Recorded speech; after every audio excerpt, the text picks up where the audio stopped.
Millions of Filipinos keep a small figure in their homes. They dress it, they care for it, they believe that it has miraculous powers, the beloved Santo Niño.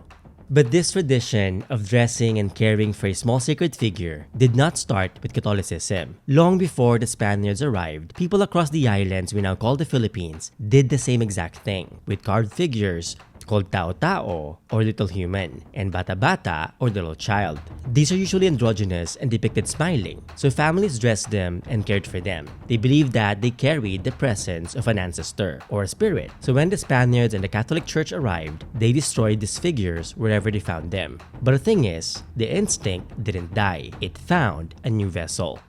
So how exactly did the Philippines ended up becoming one of the largest Roman Catholic countries in the entire world? And how much of it is really Roman Catholic? Mabuhay! Earn Kapampangan, luwid kayo! Welcome to my channel, it's me Kirby Araullo, your friendly Pinoy historian. Now the Philippines today is one of the largest Catholic countries in the entire world. Catholicism is so deeply embedded in Filipino life and culture that it is very hard for us to imagine our islands without it.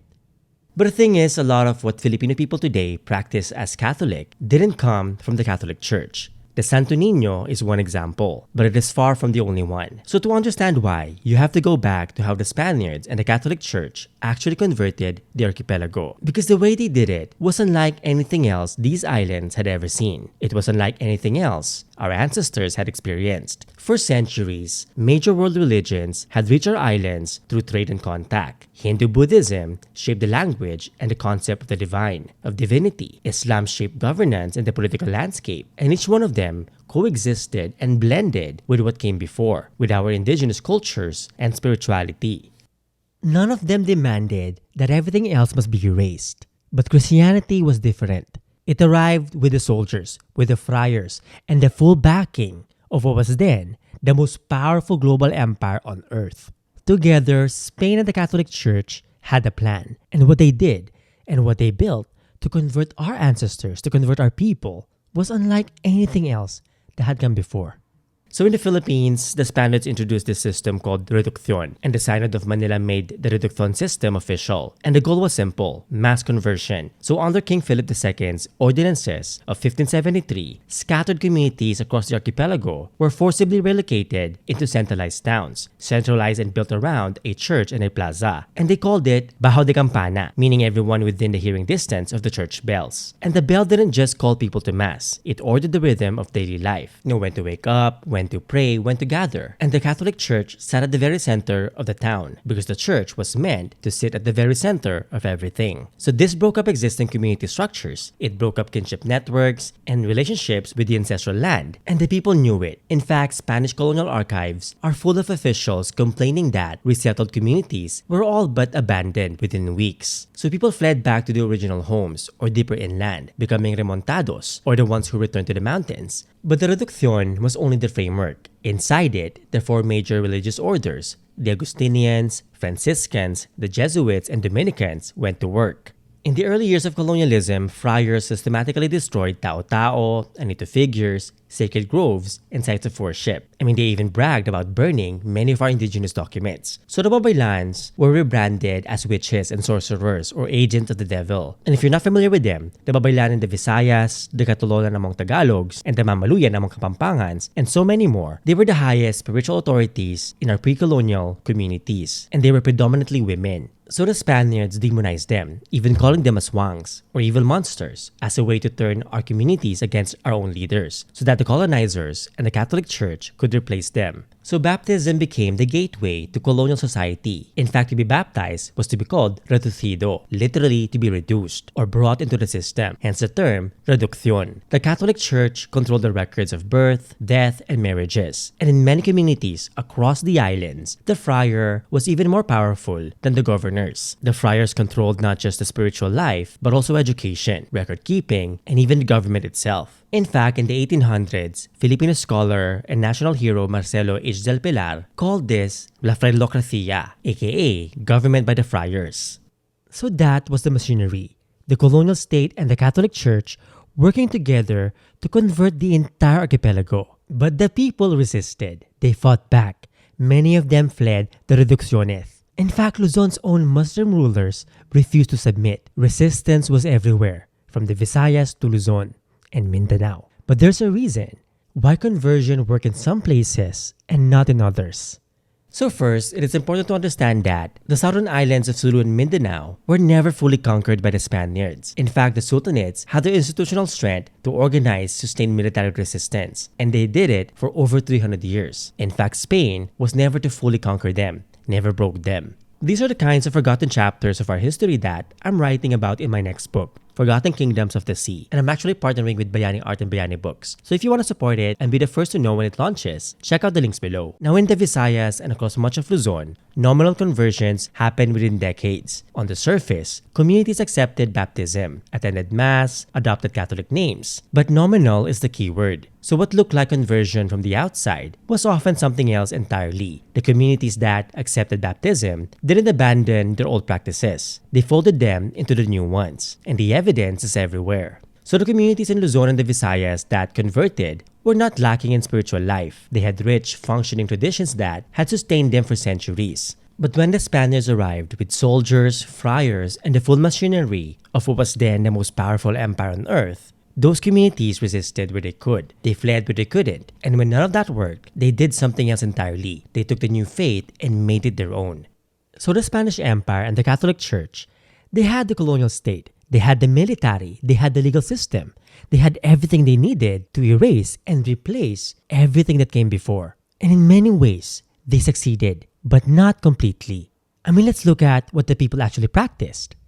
Our ancestors did what they had always done. They made a new faith fit within our indigenous cultures. So for example, the Diwata, the deities and nature spirits that our ancestors venerated for centuries, didn't vanish. In many communities, the role of the local Diwata was absorbed by a patron saint, and the Catholic saint became the protector of the town, the giver of good harvest, the healer of illness, all roles that the Diwata used to have. The name changed, but the relationship didn't. The Diwata themselves changed into something else. They became the Encanto, known for deceiving and tricking humans. And I've actually made an entire video about how the Spaniards and the Catholic Church demonized the Diwatas. So check it out in the links below. Now, by the late 1500s, Christian symbols had become part of the existing spiritual toolkit. Rosaries, crucifixes, and holy water were not just treated as objects of the Catholic Church. Many people used them as sources of spiritual power in ways that continued older indigenous practices. In fact, Latin prayers existed alongside indigenous invocations. Now, while the friars demonized many of it, they also tolerated some of it, calling it white magic. So again, the Babaylans were suppressed and persecuted. But the thing is, some of them, or many of them, actually continued practicing in secret. Many of them evolved into the albularyo, the folk healer. So if you think about it, the albularyos exchanged indigenous prayers for Catholic oraciones.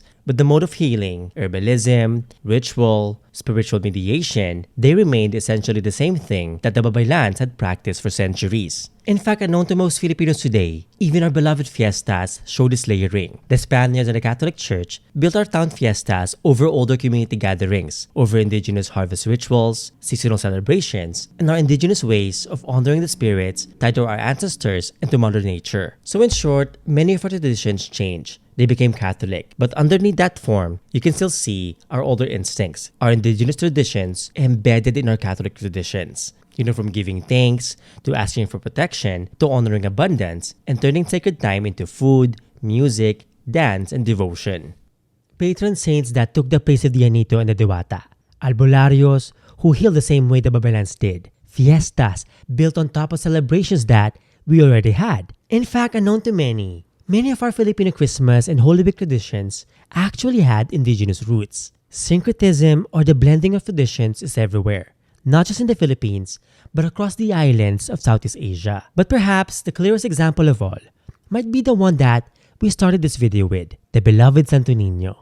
The Santo Niño devotion is perhaps one of the most powerful forms of Filipino Catholic devotion, and Cebu is perhaps the most famous center, especially because of Sinulog, one of the largest religious festivals in all of Southeast Asia. But across the islands, that devotion also appears in celebrations like the Ati-Atihan na Clan, Dinagyang in Iloilo, and in homes throughout the archipelago. Millions of Filipinos keep Santo Niño figures in their homes. They dress them, they care for them, they talk to them. They believe that the Santo Niño can bring blessings, healing, protection, or good fortune. Now remember the tao-tao and the bata-bata from the beginning of this video. Small carved figures, usually androgynous, depicted smiling. Our ancestors dressed them and cared for them. They believed that the tao-tao and the bata-bata carried the presence of an ancestor or spirit, and that caring for them brought good fortune and protection. The Santo Niño devotion follows the same exact pattern, the same exact tradition. A small figure, dressed and cared for, believed to bring blessings and protection. So the parallel is not subtle. The Catholic Church in the Philippines has had to repeatedly clarify that the Santo Niño is not a saint who intercedes to God, but God Himself, or Jesus Christ. That clarification was necessary because popular devotion treats the Santo Niño the way our ancestors across the archipelago treated the tao-tao, not as the incarnate God, but as the local patron saint, a patron spirit with its own specific power. The Catholic Church says one thing, but the practices says something older, something more indigenous. Scholars have argued that animism never disappeared from Filipino Catholicism. It continued and thrived through objects like the Santo Niño. So while the Spaniards destroyed the tao-tao wherever they found them, the indigenous instinct didn't die. It simply found a new vessel. It simply moved into the Santo Niño. But the thing is, not everybody adapted quietly. Most people across the archipelago absorbed the new faith. They absorbed it, but they made it fit into the old instincts, the indigenous spirituality. But some of them didn't just hold on to the old ways in secret. They chose them openly, and they paid for it. There's this one story that really shows us how deep and strong the connection was to the old ways. His name was Bangkao. He was a datu in Leyte, and as a young man, he was one of the first people in our islands to accept the Catholic faith. He was baptized, and he lived under the new colonial system for decades. But then, he walked away from it. Datu Bangkao renounced his Catholic faith. He built a temple to a Diwata. He and his son, Pagali, who was also a Babaylan, led a revolt to return to the old ways. So think about what that means. This was not someone who rejected Catholicism from the outside. He had lived under it for decades. He was one of the first one to accept it. And after all those years, the indigenous spiritual traditions he grew up with were still powerful enough to call him back. Powerful enough for him to risk everything. His status, his power, even his own life. The Spaniards crushed the Bangkao Revolt of 1621 to 1622. Bangkao and his son were beheaded. 81 other Babaylans were burned at the stake. 81. Just think about it. That number tells you two things. So first, it shows us how many spiritual leaders or Babaylans were still keeping our indigenous traditions and spirituality alive, despite decades of suppression. And second, it shows us how deeply threatened the Spaniards and the Catholic Church felt by what they represented. And the story of Bangkao was only one example. Across the islands, our ancestors, our people, kept finding ways to hold on to the old ways, even under colonialism, even within the Catholic Church. What Filipinos practice today is not purely Catholic. It never was. Underneath that Catholic surface, the oldest layers, the indigenous foundations are still there. In the patron saints that inherited the roles of the Diwata, in the Santo Niño that carries the essence of the Anito, in the healers who continue Babaylan traditions. The forms may have changed, but the essence and the culture underneath didn't. So if you zoom out and look at the bigger picture, Hindu Buddhism, Islam, Christianity, every major world religion that reached the islands of the Philippines was shaped by our ancestors, by the culture that received it, a culture that had been absorbing and adapting new ideas for centuries, if not for thousands of years. But the key difference is that Catholicism was the very first one to arrive with the power and the backing of a massive colonial empire, the first one to demand exclusivity. And in many ways, it succeeded, but not completely. Because the instinct to absorb, to adapt, to make it our own, that indigenous instinct is way older than any of the religions that came. It's way older than the empires that tried to claim these islands, that tried to conquer our ancestors. So to learn more about the Hindu-Buddhist influences that shaped our islands for over 1,000 years, that story is right here. And the story about how Islam reached our islands, built kingdoms, and changed the history of what is now the Philippines, that video is also waiting right here. You can watch both of them right now. Now there's so much more to this story that we haven't even talked about yet. and there's always more to explore. So let me know in the comments below what topics you want to see in future videos. Maraming salamat po. Or in Kapampangan, dakal pong salamat kay Kongan, and in Bicol, Diyos mabalos. See you next time in Tagalog kita kits and in Kapampangan, Mikitix, and in Binisaya, kita aita.